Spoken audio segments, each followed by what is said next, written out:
चला मैत्रिणींनो, आज आपण झटपट होणाऱ्या कुरडया बघूया।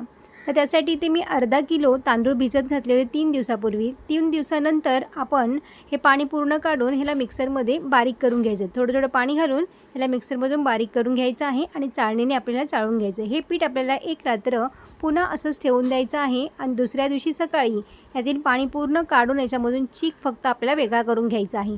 चीक आपल्याला मोजून घ्यायचा आहे आणि जेवढा चीक असेल तेवढंच आपल्याला पाणी गरम करायला ठेवायचं आहे। पाणी चांगलं गरम झाल्यावर याच्यामध्ये मीठ घालायचं आहे चवीनुसार आणि छान घट्ट होईपर्यंत हे आपल्याला वाफवून घ्यायचं आहे। झाकण ठेवून 10 मिनिटे ह्याला वाफवून घ्यायचं आहे।